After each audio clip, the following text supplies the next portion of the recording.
Bienvenue dans ce nouveau numéro de Happy Hour, le podcast pop culture. Alors, la voix a un petit peu changé, c'est pas Jean-Victor ni Mathieu, parce que les deux petits sont partis à Austin, au Texas, pour le festival South by Southwest.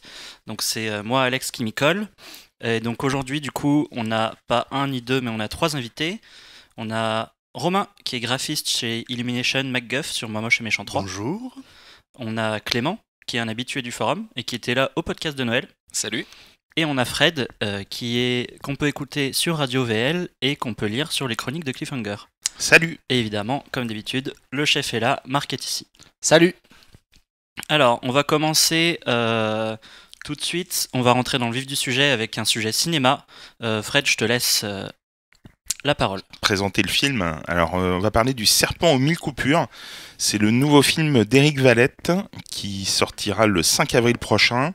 Alors, c'est un film avec Thomas Sisley, Pascal Grégory, Stéphane Debac et Terence Hill. C'est adapté d'un roman de DOA qui est paru aux éditions Gallimard il y a quelques années. Et DOA a signé donc le scénario et les dialogues de ce film. Et également l'adaptation donc avec Éric Valette. Et c'est l'histoire du film, hein, le pitch, c'est un motard qui est blessé sur les lieux d'un véritable carnage, et il va prendre en otage en fait une famille dans une espèce de ferme, dans une petite ville de la France, et il va se retrouver en fait avec des barons de la drogue qui sont à sa poursuite, ainsi qu'un tueur à gages donc qui est interprété par Terence Hill. Et ça défouraille, c'est très moi j'ai beaucoup aimé. Je trouvais que c'était un très très bon film, très explosif. Eric Valette, on le connaissait parce qu'il avait fait La Proie notamment, qui était avec Albert Dupontel. Stéphane Lyoni et Stéphane Debac aussi. Voilà, exactement. Et une affaire d'État avant, qui était une affaire d'État avec du film avec André Dussolier. Exactement, super film aussi. Ouais. C'est un très bon réalisateur. Il a officié aussi sur la saison 2 de Braco. Il avait réalisé 4 épisodes. Il fait du film de genre, ce qu'on voit pas très souvent en France. Donc rien que pour ça, faut saluer, je pense, l'entreprise, parce que c'est vraiment rare par chez nous d'avoir des bons films de genre. Je trouve que c'est très efficace. Le film n'est pas parfait, il a des défauts. Moi, j'ai vraiment passé un bon moment. Il y a de l'action. Eric Valette s'est vraiment filmé les gunfights. C'est très efficace et très agréable. Et je pense que ça mérite le coup d'œil. Ouais, alors moi j'ai un tout petit peu plus de réserve parce que je l'ai vu aussi. J'ai trouvé que le début était un peu laborieux. C'est un peu le bordel dès le départ en fait, parce qu'il y a 50 000 personnages.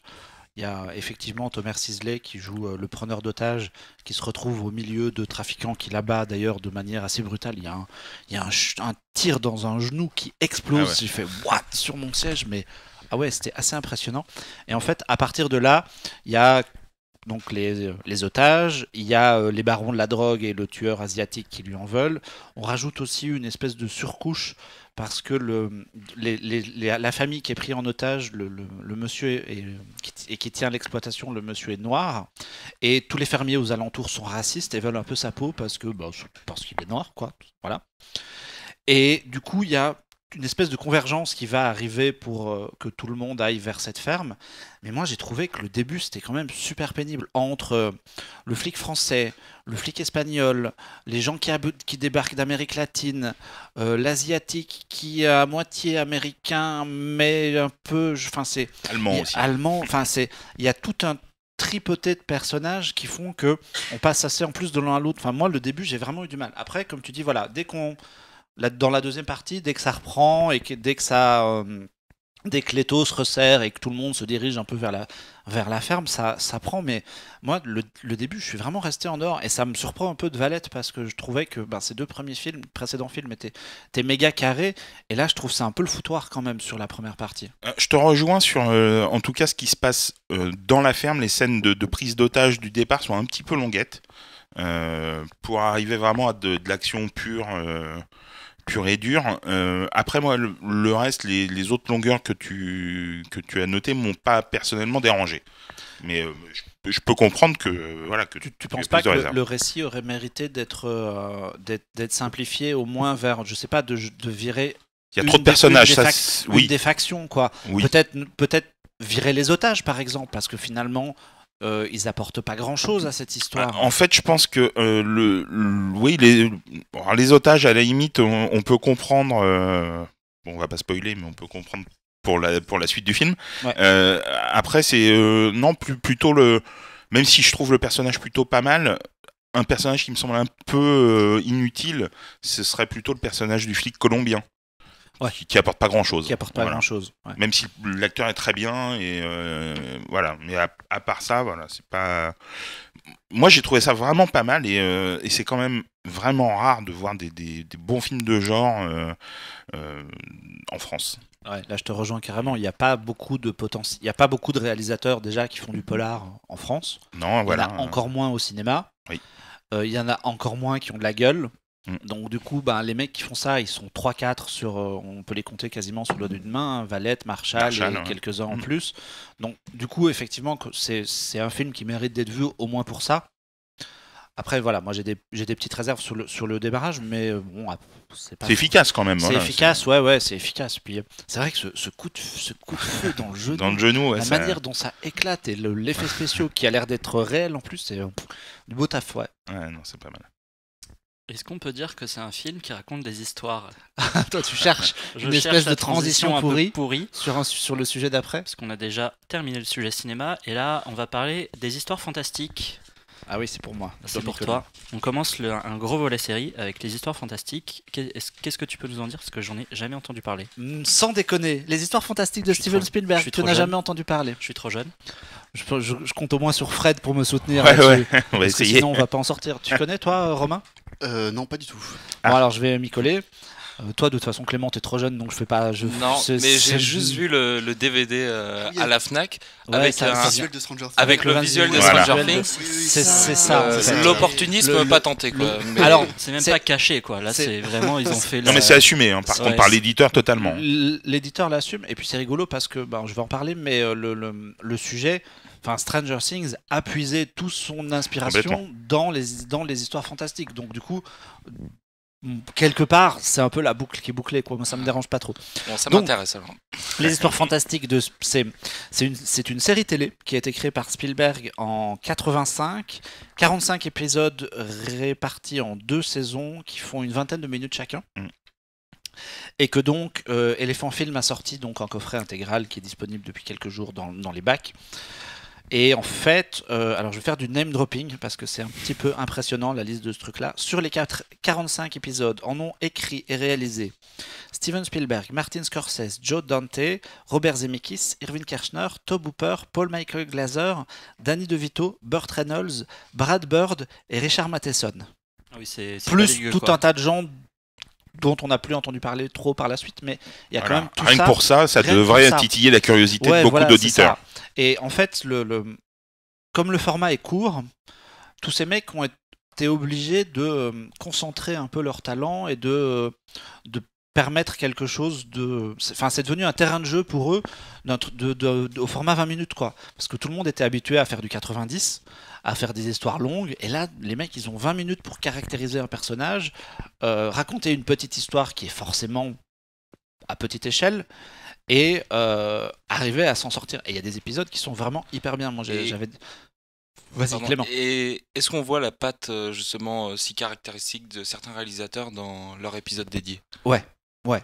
Si tu prends le pilote, ça transpire le Spielberg par tous les pores. C'est vraiment un truc, ça. C'est par rapport à ce qu'il a fait après, d'ailleurs, dans sa carrière, parce que là, ça arrive assez tôt. Ça, c'est presque de la parodie tellement il reprend ses codes et ses habitudes dans le pilote. C'est une histoire de train avec un petit garçon et son grand-père qui a, en fait, la maison familiale est construite. Ils emménagent dans une maison qui a été construite sur une ligne de chemin de fer où passait un train quand le grand-père était jeune. Et là, il y a une version fantôme du train qui vient chercher le grand-père et qui l'embarque, en fait. Et c'est une manière une manière imagée une allégorie quoi. Voilà, une allégorie pour montrer qu'il est mort. Moi, j'ai ouais, retrouvé, ouais, je te coupe 2 Ouais, secondes, vas-y, j'ai bien retrouvé hier en feuilletant un vieux Starfix, une interview de Spielberg qui parlait des histoires fantastiques, et il disait à l'époque, donc c'était avant que la série ne soit tournée, j'ai trop d'idées, je veux toutes les exploiter, la série Amazing Stories c'est une nourrice pour des idées qui n'arriveront jamais à l'âge adulte. Elles ne sont pas assez fortes pour dépasser les 23 minutes. Ouais, voilà, c'est exactement ça. C'est vraiment le mec qui s'est éclaté. Il avait un terrain de jeu, il a écrit tout ce qu'il voulait sur tous les sujets. Il y a, alors moi j'ai noté, il y a l'histoire du train fantôme. Il y a, je sais pas, vous citez un acteur en costume qui garde son costume et qui est pris pour un monstre dans une petite ville et qui sème la panique et ça devient le bordel. Il y a un magicien prestidigitateur qui met la main sur un vrai jeu de cartes magiques et ça change sa vie. Moi, je l'ai pas vu, mais il y a un épisode avec des personnages de série qui prennent vie, et dedans, ils ont calé Dirk Benedict de l'agence Tourisque, la voiture de K2000 et Lou Ferrigno qui joue Hulk, qui viennent apparaître dans ce truc-là. Il y a un grand-père et son fils qui changent de corps. Enfin, il y a 1000 sujets qui sont exploités. Alors, c'est toujours à petite échelle parce que c'est 85, donc du coup, la prod, ils n'avaient pas des moyens à la HBO de maintenant de nous refaire du Game of Thrones, donc c'est toujours un peu de l'urbain et des trucs à petite échelle, mais c'est hyper cool. Alors j'avais aussi noté qu'il y a aussi une ribambelle d'acteurs qui sont passés là-dedans. Il y a, alors ça, name dropping encore, Mark Hamill, Kevin Costner, Charlie Sheen, Kiefer Sutherland, Harvey Keitel, Forest Whitaker, Patrick Swayze et Christopher Lloyd, dans les gens très connus qui sont venus s'amuser là-dedans. Impressionnant. Ouais, c'est vraiment cool. Et voilà, donc du coup on parlait de Stranger Things tout à l'heure, même moi mon souvenir en fait, moi je me rappelle, il y a... Trois épisodes qui sont sortis en salle. En fait, la série a été diffusée en 92 en France, mais en 87, 5 ans avant, ils ont pris 3 épisodes, ils les ont collés bout à bout, ils ont foutu ça dans une salle de cinéma en mode histoire fantastique. Moi, je me rappelle d'avoir vu ça, et ça sortait à la même époque que Gremlins, les Goonies et compagnie, et pour moi, ça a complètement favorisé enfin, ça fait partie de l'univers Amblin que Stranger Things reprend après. C'est carrément le même esprit, ouais, absolument. Et il y a ça, et puis le fait que la série, c'est vraiment un événement, sa sortie vidéo, parce que je crois bien que la première saison avait été éditée en DVD, mais que la saison 2 n'était jamais sortie. Donc là, c'est vraiment l'intégrale 45 épisodes. La saison 2 était inédite en France, je crois. Je pense qu'aux États-Unis, ça devait sans doute se trouver. Oui, aux États-Unis, oui. Mais effectivement, chez nous, c'est la première fois que l'intégrale sort. Ça sort en Blu-ray ou c'est qu'en DVD? Alors, c'est un peu mon regret de ce truc-là, c'est que le coffret est cool. J'ai vraiment pris du plaisir à voir les premiers épisodes, mais c'est du DVD et c'est de la qualité DVD d'époque, donc je pense qu'ils ne se sont pas trop cassés le cul sur les masters. Alors en fait, je sais pas trop. Oui. Après les droits, c'est peut-être hyper compliqué toujours. En fait, Éléphant, ils sortent énormément de vieilles séries, énormément, et ça pour ça c'est vraiment l'un des seuls éditeurs vidéo qui le fait, donc ça c'est vraiment à saluer. Après, c'est sûr qu'il y a très rarement du Blu-ray, c'est beaucoup du DVD et souvent avec du master d'origine, donc voilà, c'est de la qualité de fou. Alors pour les vieux nostalgiques, ça peut toujours rappeler la VHS d'époque, un peu du grain et compagnie, mais ouais, c'est dommage. Après, on peut se dire, on les a quand même. On les a, on peut les revoir, et puis je pense que pour qu'un Blu-ray sorte, il faut qu'un l'éditeur américain ayant droit s'y colle et rénove le bordel et compagnie. C'est toute une histoire qui va, on va pas s'en sortir. Il y a des bonus en plus du. Alors, j'ai pas du tout fait attention. La seule chose que avec tout le cast et tout, tu te dis. Il y a des bonus faits par Alain Carazé, me semble-t-il, sur le DVD. J'ai pas le détail par contre. Ouais, il y a un peu de bonus. Et il y a aussi un truc qui est considéré comme à part. Il y a un épisode animé. Qui a été réalisé par Brad Bird. C'est son premier taf en plus.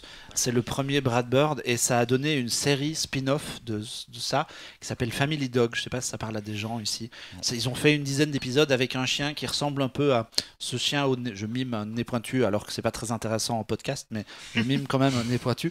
Moi, le visuel du chien rappelle un peu les chiens que Burton dessine. C'est très. Ah oui. Très, voilà, un peu très burtonien, ouais, c'est ça. Et voilà, donc Brad Bird a démarré là-dessus, il a écrit un scénario ou deux aussi et réalisé ce truc-là. Ah, c'est vraiment super cool. Moi, je recommande aux gens, si vous avez l'occasion, de faire offrir ça. Et c'est une série qui a un fil rouge? Ah non, justement, c'est une anthologie. C'est une anthologie, au même titre que les trucs à la American Horror Story, Black Mirror, qu'on voit maintenant et compagnie. Tu prends un DVD au hasard, tu regardes un épisode random et ça marche. Il n'y a aucun lien, jamais, entre rien. C'est un peu l'héritier de la 4ème dimension, non? Ouais, carrément. Ouais, c'est un peu un feeling. De l'anthologie, après, les mecs en ont toujours fait. Hein, la 4ème dimension, il y a eu ça. Puis maintenant, il y a tous les American Story et compagnie, Black Mirror et tout. Il y a toujours eu. Le genre a toujours été à toujours créer des choses, quoi. Alors j'ai vu en préparant que il y avait un vague projet d'essayer de ressortir une nouvelle version des histoires fantastiques, et ils auraient confié les rênes de ça à Brian Fuller, mais maintenant qu'il est parti sur American Gods, il avait fait Hannibal, et il a été un moment embauché sur le futur Star Trek avant de se barrer. Mais maintenant qu'il est sur American Gods, je sais pas du tout si ce truc se concrétisera ou si c'était vraiment un fantasme de producteur. Il est très courtisé. Carrément, ouais. Depuis qu'Hannibal est annulé, ouais. Mm. Et donc, c'est déjà sorti, ça coûte 50€ C'est ça. chez Elephant Film. Chez Elephant Film, c'est disponible partout dans tous les bacs de bonnes crèmeries. Ok, j'ai pas du tout de transition Mais c'est sur pas la grave, prochaine tu vas série. enchaîner. Donc moi j'avais envie de vous parler d'une série qui me fait bien rire en ce moment, qui s'appelle Powerless. Je sais pas si quelqu'un a vu. J'ai T'as vu le regardé pilote, toi, ouais. Fred, t'as vu le pilote? Ouais. Ok. Alors en fait, Powerless c'est une série qui a été créée par Ben Quinn, dont le nom vous dit peut-être quelque chose, parce que c'est lui qui a scénarisé Cars 2. Alors bon, ne rigolez pas. Ouais, c'est pas forcément la meilleure des Une références, référence. c'est sûr. Voilà. C'est lui qui a scénarisé Cars 2. C'est un format très étrange, parce que pour remettre dans le contexte, c'est une série DC Comics. C'est un format 20 minutes, donc c'est plutôt rare pour une série DC Comics. Et ensuite, c'est une série qui est second, voire même millième degré. C'est très très drôle. Mais voilà, c'est quand même un format assez étrange pour DC qui fait des séries un peu pour ados, Arrow, Supergirl et tous les trucs un peu relous que Marc adore dans le genre. Mais est-ce que Ouais, là, ça balance, là, ça y complètement est. regarder Flash, absolument. est-ce que c'est dans le même univers? Et Marc, je regarde aussi. Donc Non, je crois t'inquiète. pas, justement, Alors, au contraire, ils se lâchent. Est-ce que c'est dans le même univers? Non, ils sont Oui et non, quoi. Ou voilà, il y a Ouais, pas enfin, ça reste du de. DC. Il y a des références, il y a une référence à Flash par exemple à un moment dans un épisode, mais on voit pas apparaître l'acteur, on voit pas apparaître les acteurs dans les épisodes. Alors en fait, ce que ça raconte, c'est que ça raconte une équipe qui bosse chez une filiale de Wayne Enterprise, qui en fait doivent fabriquer des objets pour les humains pour qu'ils puissent survivre aux dégâts des super-héros. Donc ça peut être un parapluie qui empêche la chute de pierre, un téléphone avec la coque qui est incassable, un radar à méchant, des choses comme ça. Et c'est un format qui est encore une fois super bizarre, c'est 20 minutes, ça se regarde tout seul dans le métro. Il y a quand même un bon casting, puisqu'il y a Vanessa Hudgens, la star de High School Musical. Ah, Et bah, c'est de ça, Spring là que ça Breakers. vient, Voilà, c'est de là que ça vient. je dis ça avec des étoiles dans les yeux. On a aussi Alan Tudyk, Ouais. donc ça fait quand même plaisir de le J'ai voir. vu une photo Et de Alan Tudyk dans le costume de Robin. C'était quoi ce bordel? Il joue Robin là-dedans? il joue pas du tout Robin. En fait, cousin de- c'est un épisode où ils essayent de faire venir Batman. Et du coup, ils se déguisent en Robin pour faire venir Batman. D'accord. Voilà. Et il y a aussi Danny Pudi, qu'on a vu dans Community. la série Community.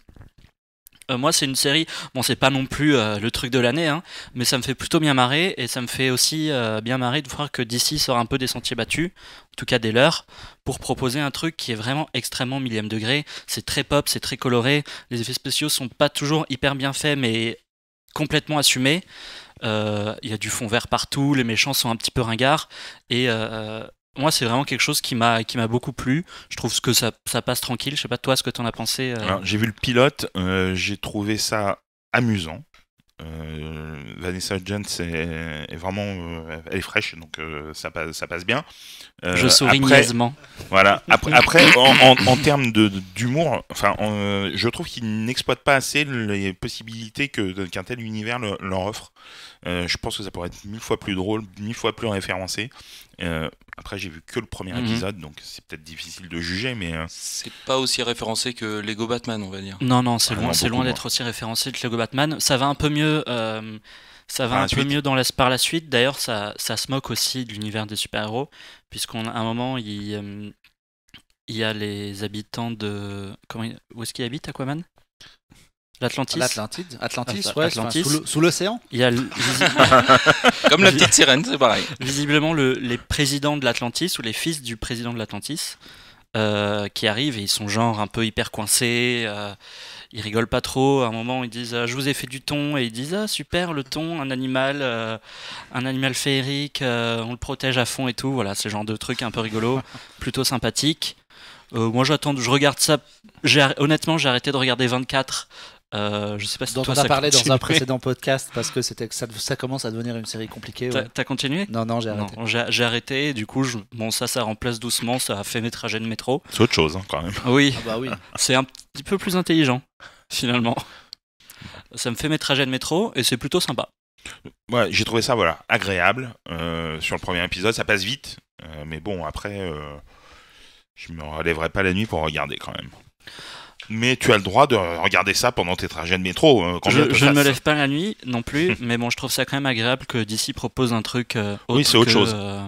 Ouais, que sort un peu Supergirl, Arrow et Flash qui sont les trois mêmes séries. C'est vrai. C'est assez marrant parce que Marvel avait une proposition de série un peu pareille, en format 20 minutes sur Damage Control, donc qui sont les sortes de nettoyeurs après les dégâts faits J'avais par les vu ça. super-héros.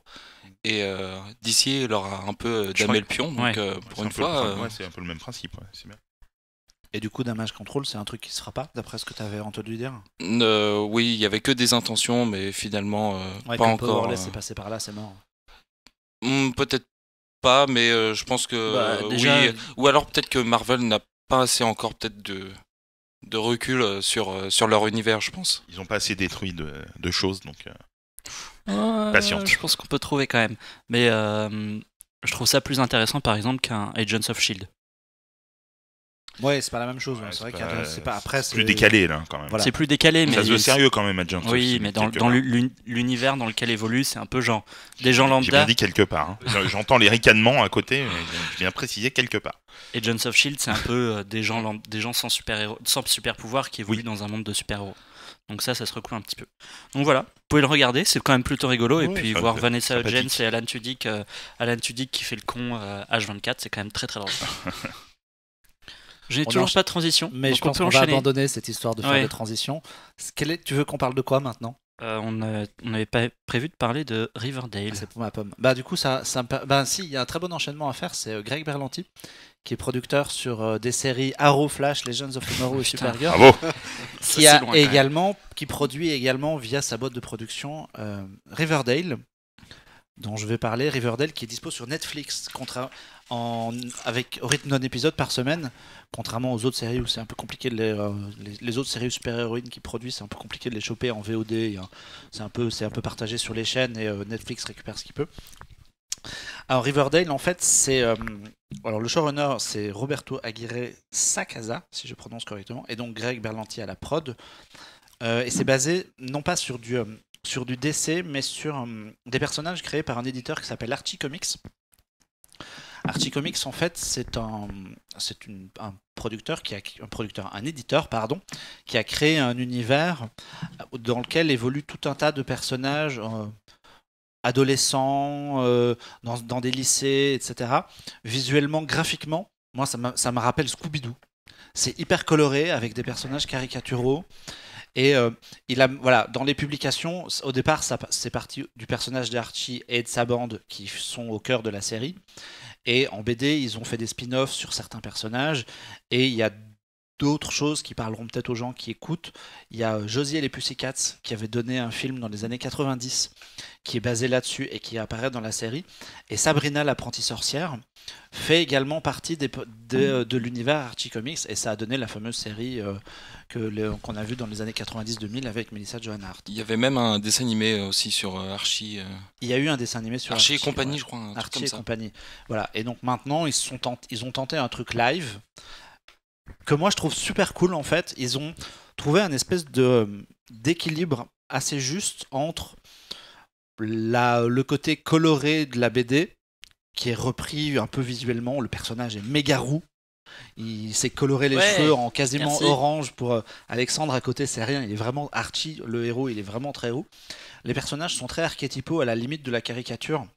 Il y a, lui, il vit avec son père, mais sa mère est partie. Le père travaille dans une espèce de scierie un peu bûcheron. Il vit en face d'une fille avec laquelle il finira évidemment parce que c'est sa meilleure copine, elle est blonde, très jolie et tout le bordel. Il y a une petite nouvelle qui arrive en ville, Véronica, pour lequel il y a aussi une sous-intrigue. Il y a tout un tas de personnages comme ça. Il y a évidemment une pain-bêche qui, dans le lycée, qui déteste tout le monde et qui gère les pop-up girls. Enfin, vous voyez le truc. Ça quoi. a l'air horrible. Ça l'est pas du tout. Alors, non seulement ça l'est pas du tout, mais je dois préciser, ça c'est pour la partie teen drama, un peu à la Beverly Hills, avec des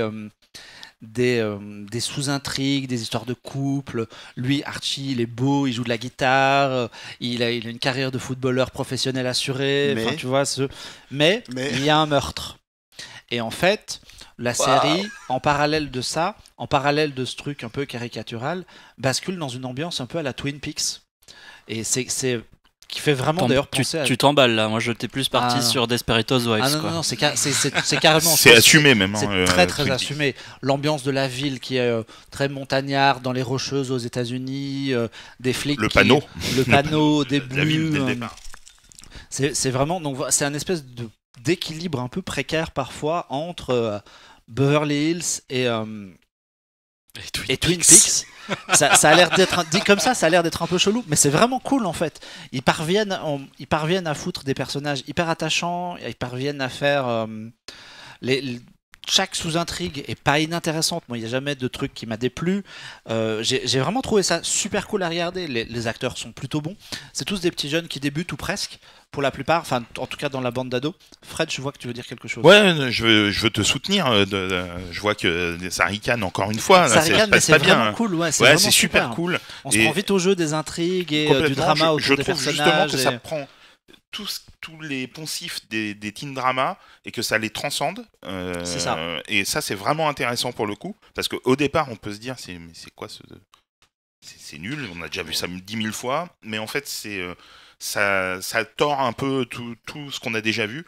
Et c'est très intéressant. Et la façon dont c'est traité visuellement, dans l'interprétation, c'est vraiment très agréable à regarder. On se prend au jeu, on a envie de suivre, on a envie de connaître la suite. Il y a bien évidemment plein de cliffhangers, plein de scènes un petit peu à pousser à outrance, mais c'est vraiment, comme tu dis, cool. C'est Ouais, agréable à regarder. C'est presque une série méta par moment. T'as Luc Perry quand même, qui était l'un des héros de Ouais, Beverly c'est Hills, qui joue ce que je voulais dire. Excuse-moi. Non, mais je t'en prie, c'était un peu quand j'ai vu ça. Et il y a Luc Perry. Pour moi, Luc Perry, c'est Dylan dans Bah Beverly Hills, quoi. C'est un adolescent, le mec, il a 20 Marc ans. connaît toute donc sa les vie, prénoms et des voilà. gens qui jouent dans Beverly Hills. Et il n'y a pas d'acteur de Twin Peaks alors. Il n'y a pas d'acteur de Twin Peaks, mais on arrive à une époque où Luc Perry est quand même capable de jouer un vieux père de famille, ouais. quoi. Ouais. Et je fais, mais putain, Mais non l'espèce d'énorme coup de vieux. Où le mec a quasiment 50 balais maintenant, il a une grosse barbe et. Ah ouais, carrément. Mais ça marche très très bien. Enfin, franchement, moi je suis vraiment sous le charme. C'est l'une des nouvelles séries que je suis avec le plus d'assiduité parce que c'est vraiment bien foutu et on a vraiment à chaque épisode envie de savoir ce qui va se passer la Ouais, semaine il y a le seul petit truc, peut-être, si on doit lui trouver un reproche, c'est que je trouve qu'il y a beaucoup de sous-intrigues Oui. qui partent un peu dans tous les sens, qui se finiront pas, évidemment, parce que les mecs veulent prolonger. Et Je crois que c'est peut-être 13 épisodes en plus. c'est là, 13 ouais. épisodes, ils veulent essayer il y aura probablement une saison 2. Et Elle ils ça a laissent été renouvelée déjà. des méga portes ouvertes sur tout un tas de sous-intrigues. Donc la saison 1 elle est finie là. En fait, Non, non, là Ok. on est à 7 huit- épisodes. 7 épisodes. Il y a un hiatus là, je crois. Là, quand on enregistre 7 et le 8e sera sorti sans doute à peu près au même moment que ce podcast, quelque chose comme ça. Mais c'est vraiment agréable. Faut Ah ouais, c'est aller vraiment voir agréable. ce que ça ça mérite, donne parce que ça mérite le coup d'œil. Puis c'est sur Netflix, donc du coup c'est Voilà. facile à choper, choper, ouais. À télécharger offline. à télécharger offline, absolument. Moi, j'en ai regardé quelques-uns offline et du coup c'est cool. Et Non, c'est est-ce vraiment est-ce qu'on une voit série. d'autres personnages que Archie, genre justement Sabrina l'apprentie sorcière, des trucs comme Alors, on voit pas Sabrina l'apprentie sorcière parce que si on doit introduire un univers magique là-dedans, ça va être un peu le foutoir. ça Ah ok, par c'est contre, pas, il y c'est a- pas là, du là, la tout. série s'écroule d'un coup C'est si pas, tu c'est fais pas ça. du tout magique, Non. c'est C'est ok, totalement c'est c'est réaliste. très réaliste. Par contre, il y a une grosse sous-intrigue avec Josie et les Pussycats, qui est un groupe de musique pour lequel il y a eu toute une série de comics parallèles et pour lequel il y a eu un film dans les années 90 avec Raquel Leigh Cook, si ma mémoire est bonne, qui était un espèce de teen drama d'époque centré sur un groupe de musique, tu vois, qui veut devenir machin. Et là, les personnages sont inclus dans la série et c'est vraiment super. Moi, on passe vraiment un super moment devant ce truc-là. Et ça termine quand ça termine au rythme d'un épisode par semaine, une saison. En fait, aux États-Unis, on est lié à la diffusion américaine sur CW. Ok. Donc eux, ils vont finir fin mai, début juin, comme toutes les séries américaines, et ce sera à peu près à ce moment-là. Il reste très peu d'épisodes, il y aura sûrement un hiatus, histoire de, comme d'hab, et puis on finira à l'été, quoi. Ok. Donc c'est chaudement recommandé. Très bien. Et toi, Fred, du coup, parce que je n'ai encore pas de transition, Non, mais parce on que va abandonner, je t'ai dit. là, c'est quelque chose que je ne connais pas du tout. C'est une série que toi, tu voulais nous parler, qui s'appelle Feud. Alors, Feud, Ah, oui, voilà. Ok, Betty vas-y. and Joan. Merci. Alors, c'est la nouvelle anthologie signée Ryan Murphy. Donc, tout à l'heure, tu parlais de American Horror Story ou American Crime Story. Et ben, Feud, Betty and Joan, c'est donc sa nouvelle anthologie qui va être centrée sur des querelles célèbres. Donc là, ça commence sur l'inimitié, on va dire ça, entre John Crawford et Bette Davis sur le tournage de Qu'est-il arrivé à Baby Jane de Robert Aldrich. Et c'est absolument remarquable. Vraiment formidable. C'est pas du tout c'est- péjoratif ce que je veux dire, mais Ouais. est-ce que c'est le même mec qui a fait Glee aussi? Exactement. Ok. Ouais, tout à fait. C'est le mec qui a fait Nip Tuck aussi. Ok. Ouais. Donc il est très versatile, il fait plein Oui. de choses différentes. Mais c'est vraiment excellent. Je sais pas si vous avez vu American Crime Story, qui est donc centré sur les faits Connais que la divers. réputation. Voilà, c'est une grande série. Et là, bon, alors, j'ai vu, il y a 3 épisodes qui ont été diffusés aux États-Unis, c'est diffusé sur la chaîne FX, donc pas évident à trouver en France pour l'instant. Mais j'ai vu les 2 premiers épisodes, je trouve ça absolument remarquable en termes de reconstitution, d'interprétation, parce qu'il faut dire quand même que Il y a un c'est sacré casting Voilà. aussi, j'ai Il y a regardé deux- ça en préparant. Voilà, il y a 2 comédies, c'est interprété par 2 comédiennes fantastiques. Il y a Jessica Lange qui joue le rôle de John Crawford et Susan Sarandon qui joue le rôle de Bette Davis. Donc rien que ça, c'est quand même pas rien. que- Alfred Molina qui joue le rôle de Robert Aldrich. Il y a Stanley Tucci qui joue le rôle de Jack Warner. Enfin voilà, c'est vraiment très très addictif. Ça montre le miroir aux alouettes du petit monde de l'âge d'or hollywoodien. Ça montre comment les 2 comédiennes ne pouvaient pas se voir en peinture. C'est une notoriété publique. Mais ça montre aussi la manipulation qu'a pu faire Robert Aldrich pour donner du corps à son film et faire qu'elle se déteste encore plus. Il y a une manipulation de sa part, de la part de Warner. Enfin, c'est vraiment excellent. Il y a des caméos de Catherine Zeta-Jones, de Kathy Bates. Et ça montre un volet qui est connu de l'histoire du cinéma, mais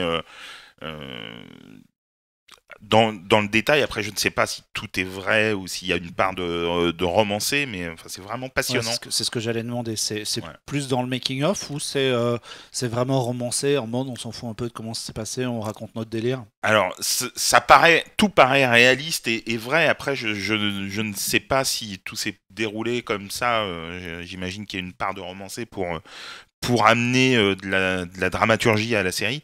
Mais c'est super bien réalisé, vraiment impressionnant en ce qui concerne les interprétations de Jessica Lange et de Susan Sarandon. Vraiment, elles sont extraordinaires.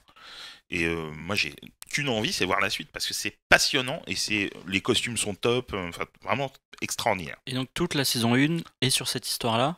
Toute la saison 1 Ok. est sur cette histoire-là, c'est ramassé sur 8 épisodes, donc Ok. c'est pas trop long, Mm. donc ça c'est bien. Et on sait déjà que la saison 2 sera centrée sur complètement autre chose, puis ce sera sur la querelle qu'il y a eu entre le prince Charles et Lady Di. Ah oui, Ah oui. donc nouveau Vraiment, casting, c'est- d'accord, voilà. ils vont rien avoir. Anthologie à nouveau. Un peu à la True Detective ou une Exactement. saison, une histoire, quoi. Et tout à fait. au niveau du casting, on sait déjà pour la saison 2 ou rien du tout? Non, ça j'ai pas entendu en tout C'est cas. peut-être trop tôt, Ouais, parce Oui, que ça a mais- été annoncé récemment, mais j'ai pas entendu. Peut-être Ok. qu'il y a déjà des noms d'annoncés, mais je sais pas. Ok. En tout cas, vraiment, je vous conseille, si une chaîne française peut acquérir cette série, ce serait vraiment une bonne chose. Je pense que ce sera le cas. Ça parce que, arrivera sans doute sur OCS ou un Sans Orange doute, ou ou, quelqu'un va récupérer ça pour de la voilà, ou une VOD. chaîne de la TNT, mais TNT. c'est vraiment, vraiment excellent. Eh ben très bien. Alors Alexandre m'a passé la parole. Comme un gros lâche, il s'est défilé Exactement, pour j'avais gérer, envie de un boire peu des bières. pour gérer un peu de technique.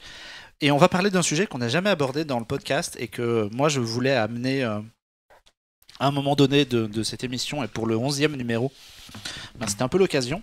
On va parler de jouets. Enfin, je sais pas si est-ce qu'on peut dire que ce sont des jouets. Est-ce que c'est pas plutôt des figurines pour adultes un peu ou... Il y a marqué 14 ans et plus sur la boîte. Donc, ouais, donc ça commence à devenir un peu ça commence à devenir un peu sérieux parce que c'est vrai qu'autour de CloneWeb, il y a des gens qui s'intéressent à ces figurines de collection très articulées, etc. Et donc du coup, Romain, tu vas nous parler de la gamme du Megazord Power Ranger Legacy. Ouais, Legacy. Donc en fait, c'est pour les 20 ans de Power Rangers. Bandai America a sorti une série de figurines, accessoires et robots que j'ai ramené là. Que nous on regarde en fait. Les gens, voilà. C'est un peu dommage pour les gens, on mettra des photos dans l'article, mais c'est un peu embêtant. En fait, ciblé plus collectionneur.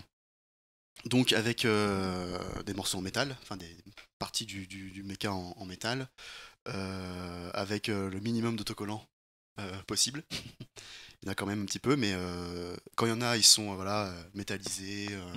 Donc c'est quand même un rendu assez pas mal sur une commode. Ça en jette tout de suite. Et voilà, donc ils ont sorti pas mal depuis 2013. Donc je sais pas si je name drop aussi. Ouais, vas-y, bien sûr, carrément.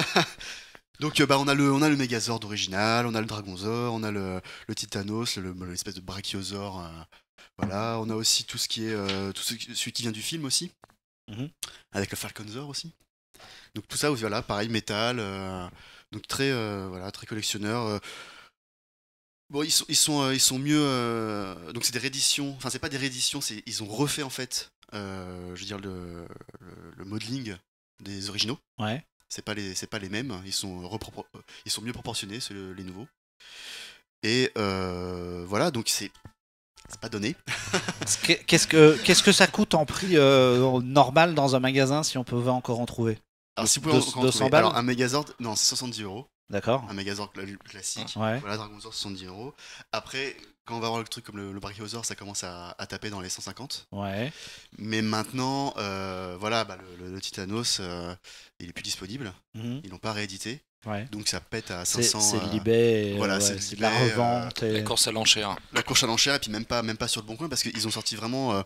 C'est vraiment que aux États-Unis. Donc on a quelques sorties en France. J'ai vu récemment à la Grande Récré, tout à fait par hasard, le Ninja Zord, celui qui vient du premier film.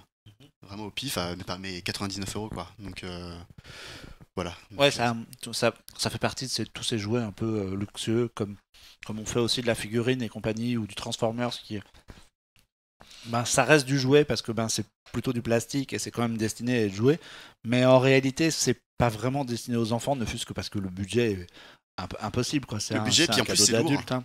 C'est lourd parce que ça quand même pas mal de métal dedans. Peut-être qu'on peut expliquer aux gens qui nous écoutent et qui ne le voient pas, ouais. Que sous les yeux, on a le Megazord de Power Rangers, qui est en fait du coup le premier de la première série. C'est ça, donc qui est d'origine Zyuranger. Donc lui c'est Daizujin, voilà. Parce que en fait il y a un truc intéressant sur cette série-là, c'est que ils ont repris les stickers, les autocollants et les visuels des séries japonaises originales. Parce que dans ceux de Bandai en 93 de Power Rangers, avaient l'espèce d'éclair en visuel. Et en fait, maintenant pour l'édition, ils ont dégagé cet éclair-là et mis le truc original. Donc, d'accord. Vraiment, voilà, pour les puristes. Pour les puristes. C'est vraiment, voilà, on revient à l'objet de collection, du coup. On revient à l'objet de collection, et du coup en fait là on a sous les yeux donc le robot, mais il se détache complètement. Oui, il reforme on peut refermer les 5 Zords à l'identique, etc. Donc c'est pas un truc qui est monobloc. Non, voilà, c'est ça. C'est pas. Après, on perd en articulation, forcément, mais ça c'est classique. C'est inévitable pour ceux qui ont eu ça dans les années 80. Les mechas quand même étaient par les bras. Mais du coup, c'est peut-être justement mieux pour les personnes qui avaient les figurines à l'époque de retrouver les mêmes sensations lorsqu'on manipule ces jouets-là. Oui, non, mais complètement. C'est vraiment la même chose. Pour le coup, en mieux. Ouais. Enfin, en tout cas, c'est mon avis. Après, c'est un peu le côté. J'avais la version d'époque quand j'étais gamin, et maintenant que je suis un adulte avec un salaire, je peux m'offrir une version un petit peu de luxe Complètement. et faire un petit peu plaisir Voilà. moi-même Mais comme au avec moi les- d'il y a 8 ans, Comme quoi. avec les Goldorak. Comme avec les Goldorak, etc. Voilà, Mais tu les manipules pas, tu les mets sur une étagère. Oui, moi je les mets sur une étagère. pour le Alors coup, ça ouais. dépend, hein, parce que nous dans l'équipe CloneWeb on a Ludo qui fait des photos et des vidéos de ça, et lui il fait carrément de la mise en scène, du décor, ça, C'est autre chose. ça c'est encore un autre univers, et je compte le faire venir un jour ici pour que lui en parle, mais ouais carrément, donc c'est pas juste le mettre sur une étagère et le laisser prendre la poussière, il y a des gens qui font qui Alors des fois tu font le ça de transformes un manière- Ils petit les peu. utilisent. tu le transformes un petit peu, Voilà. de temps en temps, quand t'en as marre de le voir dans une position, tu peux le démonter, mettre tous les petits ordres les uns à Voilà. côté des autres, etc. Ah ouais, c'est cool. Et je t'avais posé la question hors micro avant qu'on commence, et je vais te la reposer maintenant. Mais donc, du coup, Bandai Japon sort une édition Soul of Shokugin qui, pour les gros geeks puristes qui peuvent Grave, éventuellement nous écouter, Soul of Shokugin, c'est une ligne de Bandai pour lequel ils ont commencé avec Goldorak et Tous Grandizer les et super puis robots, Mazinger, ouais. etc. Et ils ont édité des jouets de luxe dans des boîtes qui valent 200 balles et Ouais. enfin, il y a une gamme hallucinante, et maintenant qu'ils ont un peu épuisé les robots Gonagai, Ils vont taper dans le Super ils Sentai. ouais. ils arrivent dans le Sentai japonais, et donc il y a un équivalent japonais du Megazord qui arrive cette année Et qui sur le est, marché. qui est une grosse tuerie pour le coup là, mais qui coûte, je pense, on va taper dans les 200-300 euros là, voilà. Un Mais- sacré portefeuille quand même. Hein. Ouais, complètement, ouais. En plus c'est de l'import, donc Ouais, en plus. Attention à la on douane. rajoute voilà, les Ouais, taxes on et tout rajoute ça. la douane si on se fait pécho, les frais de port un peu sécurisés parce qu'on veut être sûr que ça arrive Bah, bien chez nous. complètement, et puis en plus tu vois. il faut prévoir la précommande et tout ça, donc Il faut être au taquet. ouais, il faut être complètement au taquet, ouais. Et donc c'est cool, c'est disponible. Alors du coup, nous on parle d'un jouet qui est pas super dispo. Là, les gens, s'ils sont chauds tout de suite Alors- pour se projeter sur un Megazord machin, eBay. Bah eBay, ouais. Il y a que eBay. Pour le coup là, en tout cas c'est ce que je Mhm. fais moi. Le Bon Coin, il y a rien. C'est eBay. Hein. Et dans cette gamme-là, les dernières sorties, c'est quoi? Le Ninja Zord, donc D'accord. celui du dernier film, Celui du dernier. qui est lui dispo Grande Récré Richelieu-Drouot. D'accord. Dans ses jouets clubs, je crois. Ouais, au Village Voilà. Jouet Club. Au à village, Richelieu-Drouot, c'est bon, ça. à Paris, Ouais, donc, voilà, ça ouais. va. Donc voilà. Ah ouais, c'est cool. Bah, Et ils font aussi des accessoires. Enfin, je veux dire ils appellent le roleplay. Ouais, Donc des épées, les morpheurs aussi avec les pièces ouais. des Power Rangers. Donc tout à l'échelle 1 en métal.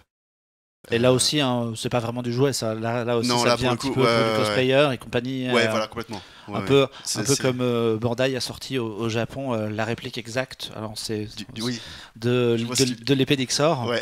qui est ouais, échelle 1, bruitage, lumière, la totale. Ouais. Et c'est pareil, c'est un truc de collectionneur, donc ça c'est pas un jouet en plastique. T'as pas du tout envie de filer ça à ton gamin, parce que ça coûte une blinde. Et tu fais des moulinets vite fait devant ton miroir, et puis tu les mets sur ta cheminée, quoi. Ouais. Parce que Tu fais après, un ou c'est, deux selfies pour un ou les deux réseaux selfies pour- sociaux. ouais, c'est ça, pour le plaisir. Un Eh, max de regardez, likes. j'ai ça m'a coûté une blinde. Et bah voilà, maintenant je le. Eh ben très bien, merci. On va enchaîner avec Clément qui n'a pas encore dit grand chose. Oui. Et qui va nous parler d'une bande dessinée qui s'appelle Dark Knight, une histoire vraie, et qui est alors, dessinée par Eduardo Risso, mais surtout écrite par Paul Dini. Oui, alors Paul Dini, qui est-ce? C'est un auteur américain qui est célèbre pour avoir créé avec Bruce Timm la série Batman The Animated Series des années 90. Donc pour ceux qui s'en rappellent, c'est toute... Non, Tout- je tout- dis rien du tout. J'avais entendu parler. Ouais, non. c'est ça. Ça passait tous les samedis matins. C'est pas du tout le meilleur sur Batman F3. porté à l'écran. Qui n'a jamais appelé après l'épisode pour essayer d'avoir les figurines? C'est vrai qu'il y avait ça. Tu Mais oui. viens de me révéler un vieux souvenir où il y avait effectivement une publicité après. C'était quoi l'histoire? Ouais, bah après t'avais Batman dans Pardon, la Batcave. Clément. Excuse-moi, Ouais. hein, je te coupe. Vas-y, T'avais vas-y. Batman dans la Batcave Ouais. et redoublé par-dessus. Tu sais, ils avaient remonté un épisode Mhm. pour dire ah tu peux gagner telle ou telle autre figurine en appelant Ah ouais, dans une 08, émission, 88. machin. Et tu ruinais tes parents Et j'ai- en et c'est notes le cas, et téléphoniques et sans rien. c'est en, des concours, en fait, ne gagnant tu vois. jamais rien. Voilà. Pardon. Donc Voilà. oui, c'était la série qui avait ouvert tout le DC Animated Universe donc, de Bruce Timm, qui est ensuite engrangé Superman Animated Series, Batman Beyond et La Ligue des Justiciers, donc, qui a fait connaître à plein de gens de ma génération des années 90 l'univers de DC Comics. Donc pour tous ceux qui croient que le Green Lantern original ce n'est pas Jordan mais John Stewart. Et en fait, du coup, Paul Dini, sur cette BD, il écrit une BD Batman, mais qui n'est pas vraiment une BD sur Batman. D'ailleurs, la BD n'est pas éditée chez DC, mais chez Vertigo, donc, qui est la branche plus adulte, on va dire, de DC roman Comics. graphique. Ouais. Oui, c'est ça, c'est un graphic novel. Et en fait, pourquoi ça parle pas de Batman? C'est parce que ça parle en fait de Paul Dini et de l'agression qu'il a subie en 1993. Alors Paul Dini, qui travaillait à Los Angeles au studio Warner. Donc au début, il travaillait sur les Teeny Toons avant d'être mis sur Batman Animated Series. Et il rentre un soir d'un rendez-vous galant qui s'est très mal passé. Et en fait, il se retrouve tout seul dans la rue et il se fait agresser.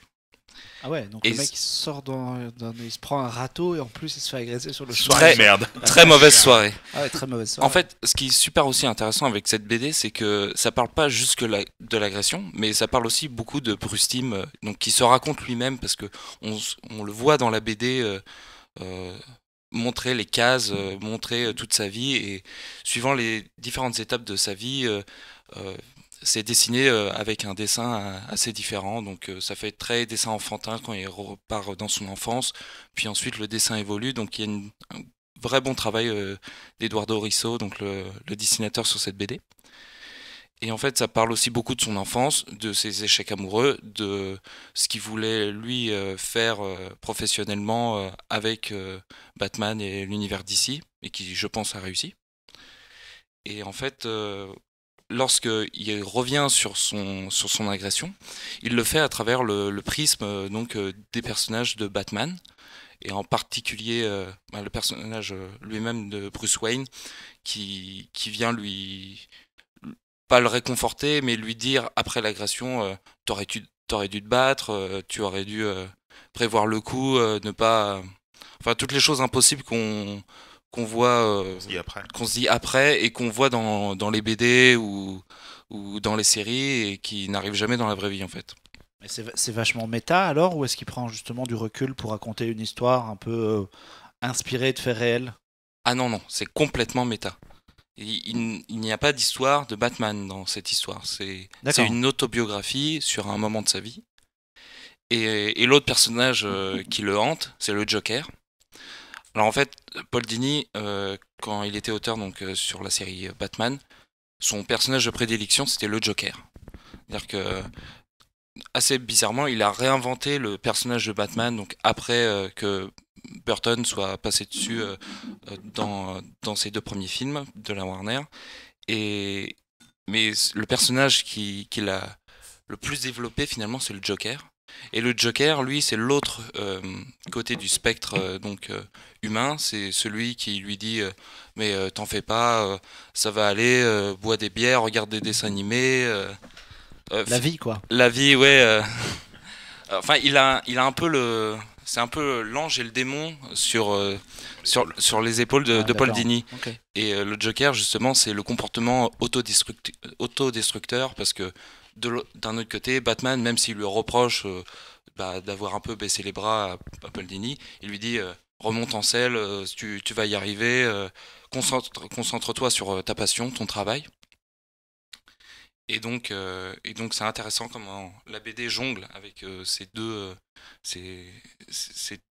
caractères, ces deux Pygmalions de l'univers de Batman, et comment Paul Dini fait face à cette épreuve, et comment il arrive à s'en relever, et sans spoiler, il arrive à s'en relever sans l'aide de Batman, sans l'aide de Joker, mais à l'aide d'un autre personnage. Je pense que si vous connaissez Paul Dini, vous aurez compris de qui il s'agit. Ouais. Spoil pas. Spoil pas, mais on a tous une petite idée. Tu voulais rajouter quelque Moi, chose? j'ai une petite question par rapport il raconte autre chose que cette agression, ça t'as dit. Enfin, Oui. même si je pense que c'est central.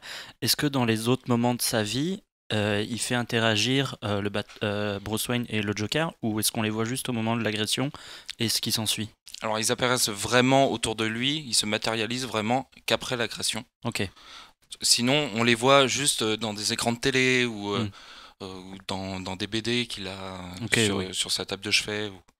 etc. Donc ils savent, c'est pas ma vie à travers les personnages de Batman, c'est mon agression à travers les personnages de Batman.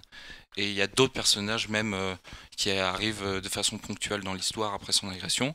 Donc pile ou face quand il se regarde dans le miroir, ou Poison Ivy quand il se rappelle ses déboires amoureuses. Ok. Ses déboires amoureux. Et c'est une histoire que Dini a écrite récemment, parce que là, le Urban le sort maintenant et il est dispo chez Urban Comics depuis le début de l'année, mais c'est un truc récent ou où il a mis ça sur papier juste après l'agression, justement. Alors non, c'est très récent. Il l'a sorti très récemment, en fait, en juin 2016. Donc ça a mis un peu de temps pour venir en France, mais et en fait on voit justement en lisant la BD que Paul Dini, lui, a pris du recul sur cette agression et que il s'est d'abord plongé dans son travail et s'est tout de suite remis plus ou moins dans son écriture de Batman. Et je pense que par pudeur, il n'a pas osé raconter cette histoire-là maintenant. Donc c'est devenu vraiment mature dans son esprit maintenant. Moi, je suis fasciné parce que le bonhomme a toujours été marqué par Batman, forcément. Il en écrit toujours, hein, puisqu'il écrit toujours du comics Batman et il scénarise en ce moment une série animée qui s'appelle Justice League Action, qui je crois est toujours pas diffusée chez nous, mais qui sont des formats courts avec la Justice League sur des petites histoires fil rouge avec beaucoup d'action et etc. Et il continue à écrire du Batman autour de ça. Et c'est dingue de voir comme quoi autant ce fait marquant et le personnage ont toujours suivi sa vie. Je me demande si on doit. Alors, on sait pas forcément autour de cette table, mais je suis en train de me dire, si ça tombe, il y a des épisodes de la série qui ont été écrits avec ça en tête, quoi. C'est assez chaud quand il pense.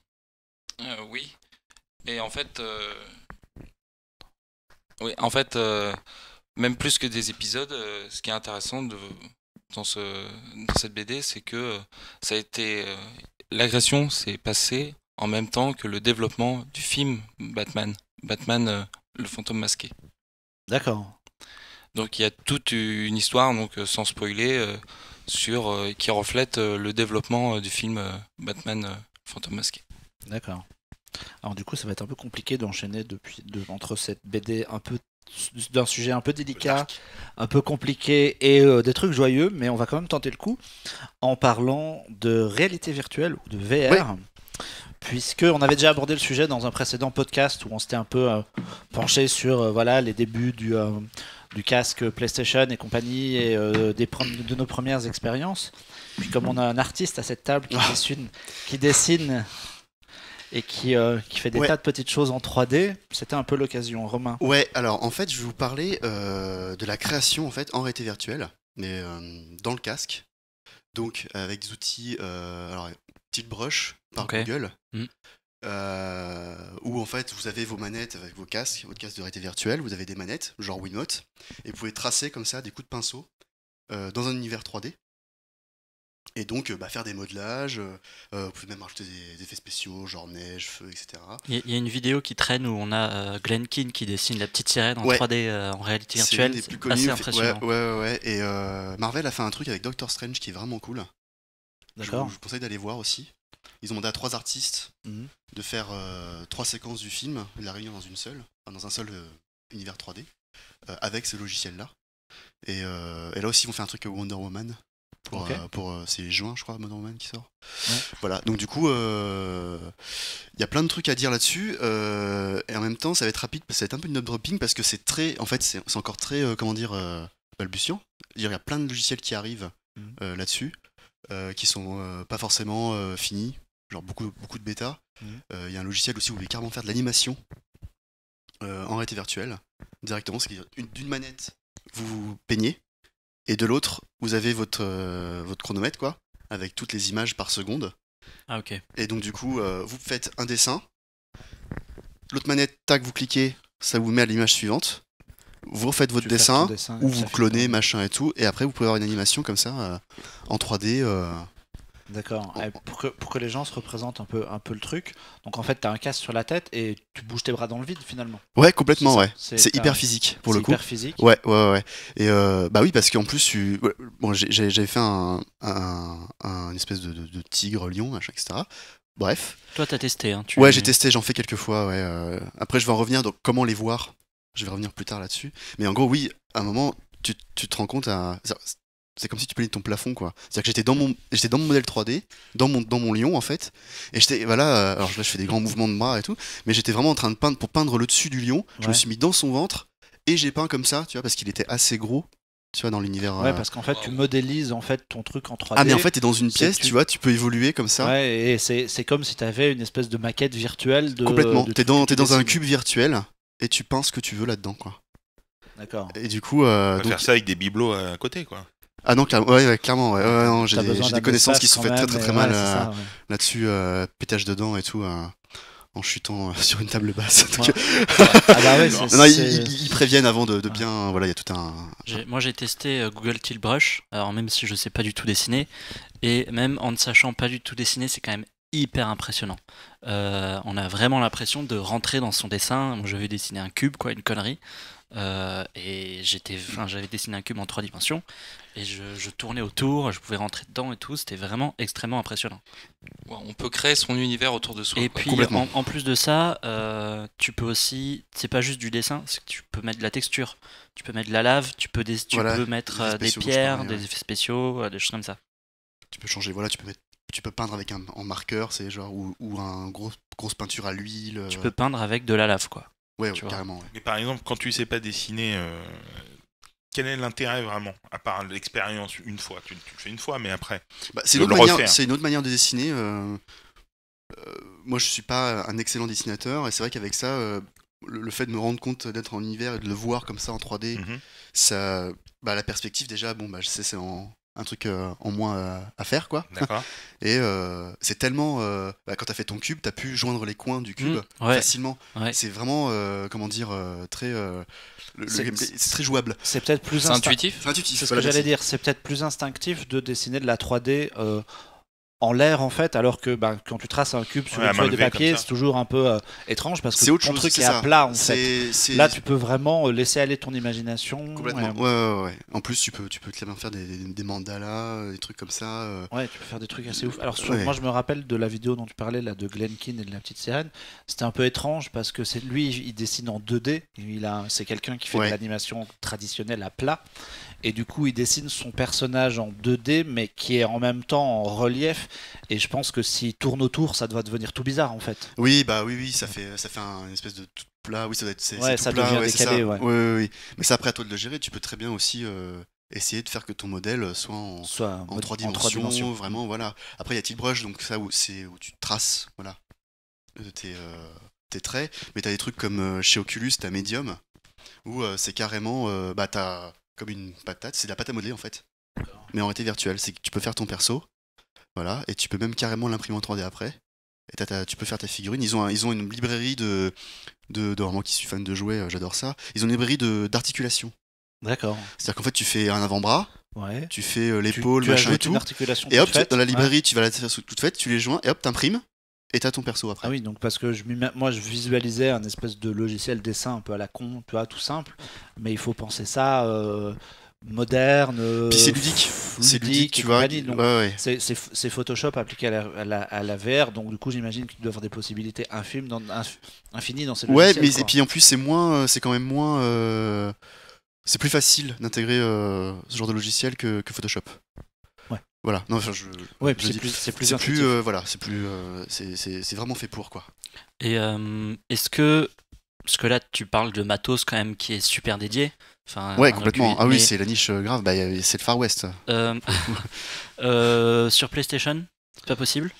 J'en sais absolument rien pas. pour le coup. Mais pour le coup, PlayStation, vu que c'est propriétaire et tout, ça doit être hyper chiant. Qu'est-ce qu'il te faut? Il te faut un casque type Oculus et un PC ou un Non, Mac. mais justement, est-ce que quelqu'un a développé une appli qu'on peut acheter sur le PS Store ou un Pour le truc coup, comme ça c'est vrai que sur console, j'en sais rien. C'est vrai que je me suis même pas posé la question, Ok. quoi. Parce que je sais que Oculus et HTC, ils ont leur propre logiciel, Ouais, etc. bien sûr. Mais sur PC, ça va. Mac aussi, pour le coup. Mais après, ouais, sur console, je ne sais pas. Et du coup, comment visualiser tout ça? Ok, alors, dans les logiciels, tu peux faire des GIFs animés, des JPEG, mais il y a un site qui s'appelle Sketchfab où tu peux uploader en fait ton modèle 3D.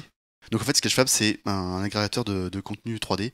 Tu as plein de modèles, même des modèles classiques faits sous un logiciel 3D.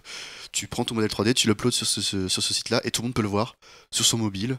En fait, c'est un moteur de jeu en temps réel, mais dans ton navigateur. D'accord. Donc, si toi, tu développes un jouet de cette façon-là, moi, je peux l'imprimer en 3D si j'ai une imprimante 3D chez moi. Complètement, ouais. Ouais. Tu Ah, peux c'est autoriser, super. tu peux dire à Sketchfab, j'autorise les gens à télécharger mon modèle pour l'imprimer.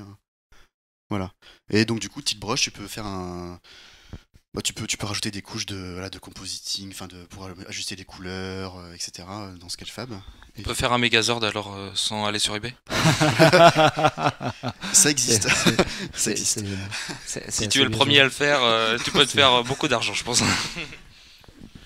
Et qu'est-ce que c'est donc tous les logiciels là dont tu parles, etc. Chaque casque a son truc. Ouais. Il y a des trucs gratuits là-dedans. Si quelqu'un a un casque chez lui et démarre un peu et l'a acheté pour jouer, il peut se lancer un peu. Alors pour ça devient Oculus, compliqué? oui.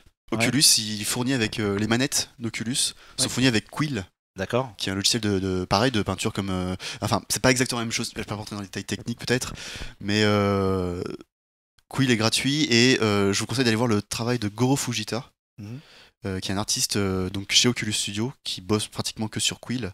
Ok. Et donc du coup, voilà, c'est pas mal ce qu'il fait. Donc ça, c'est fourni gratuitement. Ok. Mais après, tout ce qui est Tiltbrush, c'est 30 € sur le Steam Store. Ok, oui, donc ça reste Ouais, ça quand va. même plutôt accessible. C'est pas Le des- logiciel, c'est- non, C'est abordable. C'est pas des licences à la Photoshop où tu dois non, pas du tout. vendre un rein D'où pour accéder au l'accessibilité truc. Quoi. à tous pour le coup. Enfin, sauf pour le matériel, bien sûr. Ouais. Parce que Ouais. là, il faut quand même une grosse machine et puis voilà, le casque. Sur un casque. Faut le casque à 800 balles, donc voilà. Mais non, le logiciel. Après, il y a beaucoup de logiciels en bêta où vous pouvez demander des clés aux développeurs. Voilà, ils seront très ravis. Pour Ouais, certains c'est un univers qui démarre, donc j'imagine que la communauté est Complètement. cool en plus. Et Oui, voilà, complètement. Pour l'instant, les gens c'est sont pour l'instant, c'est le ouverts, cas. Ouais, ça se refermera peut-être après Voilà, quand il ouais. à un certain moment. Mais non, mais voilà, Sketchfab, vous allez sur Sketchfab, vous tapez réalité virtuelle, enfin virtual Ouais, reality, on mettra des liens dans les descriptifs Ouais, ça du marche, ok, podcast carrément. vers. Ouais. Puis j'ai des noms aussi d'artistes, on les mettra en lien, je pense. Ouais, on ouais. mettra tout ça en Ça lien, marche. comme ça Ouais, les voilà. gens peuvent se balader, aller voir un peu ce qui se passe et voilà. On va enchaîner avec un sujet qui est pas très très loin puisque ça reste du virtuel Et ça reste de l'art. et ça je reste pense. de l'art. C'est Et vrai. ça reste de l'art. On Parce va que parler d'un Jean-Victor n'est pas là, donc j'étais obligé de prendre la main sur on le va sujet parler jeux vidéo. du meilleur jeu vidéo actuel possible. Ouais, même depuis très longtemps, Vas-y. c'est un peu le blockbuster de cette année niveau jeux vidéo. C'est le nouveau Zelda qu'on attendait depuis Twilight Princess qui est sorti en 2011 déjà. C'est ça, si je me dis. Non, je il dis y a pas eu de bêtises. Skyward Sword après Twilight Princess, mais ouais, c'est 2011, donc ça fait 2011-2012, donc ça doit faire 4 ans qu'on attend un Zelda. Ouais, donc ça fait quand même un petit moment. C'est donc Zelda Breath of the Breath of Wild, qu'on pourrait traduire littéralement par la respiration de la nature. Le souffle de la nature, le Ouais. souffle du vent, Le tu souffle- vois, ah le souffle du vent, hein, un truc comme ça, ouais, Le voilà. souffle sauvage. Minute poétique. Et honnêtement, moi je joue sur Switch, Marc joue sur Wii U, donc on n'a peut-être pas la même expérience de jeu. Justement, je veux la connaître. C'est quoi On a- c'est quoi la différence Ah ben, il y a deux différences majeures. Je peux jouer dans mon lit. Déjà. Sur Switch, tu peux emporter la tablette où tu veux puisqu'elle est Oui. autonome. Donc tu peux jouer en dehors de chez toi, Oui. machin. Sur Wii U, bah, le jeu, j'ai pas trop testé la version tablette parce que chez moi ça n'a pas vraiment d'intérêt. Tu peux basculer sur ta tablette Ouais, et puis le jeu est graphiquement inférieur sur Wii U. d'accord, ok. Puisque la Switch est plus puissante du coup. Après, honnêtement, au le niveau du fun gaming, du jeu c'est- et le plaisir qu'on y prend est probablement identique puisque les jeux sont les mêmes quoi. Oui. La version Switch est évidemment plus belle. mais Moi voilà. j'ai fait tous les Zelda depuis Link's Awakening sur Game Boy. Donc il y en a eu un paquet. Et honnêtement, je pense que c'est le meilleur auquel j'ai joué depuis Link's Awakening, qui est pour moi dans le haut du panier. J'adore ce jeu. Je pense qu'il y a aussi un côté Madeleine de Proust, mais Ouais, je trouve que complètement, ouais, c'est ton premier. Donc. je trouve que l'histoire du jeu est assez incroyable. Et là, dès que j'ai allumé la console, je suis complètement rentré dedans. J'ai fait que ça. Là, je dois être à 40 heures de jeu. J'ai eu la console il y a 15 jours. Donc ça fait quand même un bon paquet d'heures de jeu, sachant que la journée, je travaille. Ouais, tu essayes Voilà. d'avoir une vie professionnelle ou Voilà. sociale à Tu l'emmènes côté. pas avec donc, toi, du pour le coup, coup. Non, Elle reste chez toi. non. En fait, le problème, c'est que je travaille de chez moi, donc tu vois, je Ok, voilà. je me restreins. Je me dis, il c'est faut un peu pas- compliqué. T'es vite tenté de. Ouais, C'est l'heure de la pause. Je vais jouer Ouais, 5 c'est ça. minutes, ouais. Non, 10 heures plus tard. du coup, ça j'ai vite, mais bref. Et pour moi, c'est la grosse claque, quoi. Déjà, visuellement, je trouve que Nintendo a bien réussi son pari. C'est pas non plus photoréaliste comme on pourrait jouer Mais ça va au but, quoi. à Watch Dogs. Voilà, c'est pas le but. Mais on a des mouvements. Enfin, c'est extrêmement détaillé. On a l'herbe qui bouge quand il y a du vent. On a énormément de choses en arrière-plan. Si tu regardes au ciel, il y a énormément de choses aussi. En fait, le jeu fourmille de détails. Donc, je sais pas si l'histoire est vraiment très intéressante à raconter. Bah, l'histoire, elle est un petit peu classique, en fait. Voilà, en gros, c'est Link qui se réveille 100 ans après, qui a été endormi après avoir perdu une bataille contre Ganon. Et en gros, il se réveille 100 ans après pour pouvoir aller essayer de rebattre Ganon. Donc c'est toujours les Qui mêmes était méchants. grosse là, cuite, quoi. 100 ans plus 100 ans tard. plus tard. Ouais, enfin, ouais, en fait, il y a une espèce de petite légende derrière où il t'explique qu'il est mort pendant la bataille, on l'a mis dans un espèce de sarcophage, et il a fallu 100 ans pour qu'il reprenne vie, que son corps se remette à fonctionner, Voilà. et il se réveille amnésique, et du coup, il doit retrouver un peu sa mémoire, et il se souvient un petit peu de ce qui s'est passé petit à petit. Plus il avance dans l'histoire, plus il se souvient de ce qui s'est passé, et il doit aller défaire Ganon, qui est toujours le méchant, qui a pris le château de la princesse il y a 100 ans, et qui Comme est toujours d'hab, quoi. dessus, et qui a pas bougé. C'est le premier Zelda en open world. Et ça, pour moi, c'est la meilleure idée du jeu. C'est un jeu qui est pas du tout linéaire. Là, d'ailleurs, Marc joue sur Wii U et du coup, moi sur Switch. Et on est à des endroits complètement différents de la carte. On n'a pas du tout vu les mêmes choses. Parfois, on s'envoie des photos. Il me dit, mais c'est où? J'ai jamais fait cet endroit. On a des expériences de jeu qui sont complètement différentes. Et en fait, moi, ce que j'aime beaucoup, déjà, bon, j'ai joué quand même une bonne quarantaine d'heures. Ça fait quand même un bon paquet d'heures. En général, au bout de 40 heures, moi, je termine un jeu. Parce que ça me saoule de faire les quêtes un peu parallèles et tout. Et là, au bout de 40 heures, j'ai dû faire, je sais pas, un quart du jeu. Je crois que la durée de vie, elle est de 200 heures. Ouais, on parle de 200 heures de jeu pour Wow. le finir en intégralité. Et c'est pas trop répétitif, ça va? Alors, en fait, c'est ça qui est intéressant, et moi, c'est ce qui je pense qui séduit tout le monde, c'est que les possibilités sont vraiment infinies. Tu peux faire des milliards de choses dans le jeu.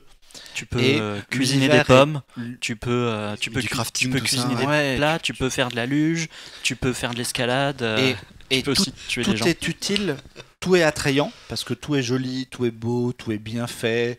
C'est pas compliqué, tu galères jamais pour cuisiner, par exemple, c'est hyper simple. Faire des potions, c'est tout simple. C'est pas compliqué. Moi, j'avais joué à des jeux dont Zelda s'inspire un peu de Witcher et Skyrim, notamment, pour ceux qui connaissent.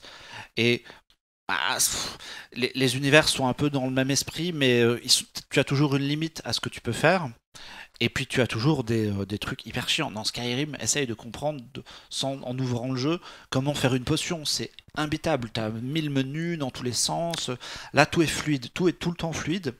Et tout sert ton personnage. Tu avances pas forcément dans l'histoire, mais chaque quête que tu vas faire te donne un objet qui va te permettre d'avancer un peu plus ou d'avoir un peu plus de puissance, de te protéger un peu mieux. Tu vas gagner une tenue qui va te permettre de monter en compétences.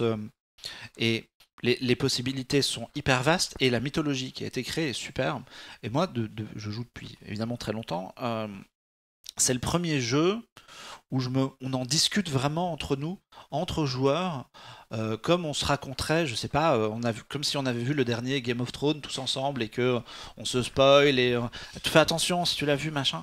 Et il y a vraiment une mythologie et un univers mis en place qui font que on a tous des expériences hyper différentes, et on s'emmerde jamais. Et pourtant, moi, je suis le premier à, dès qu'il y a de la quête secondaire un peu chiante avec ramasser des poules et à les mettre dans un Ouais, gagner de enclos. l'expérience comme tu ça, vois. ouais, en tuant des poulets infinis. Ouais, il y a vraiment, c'est vraiment un super jeu.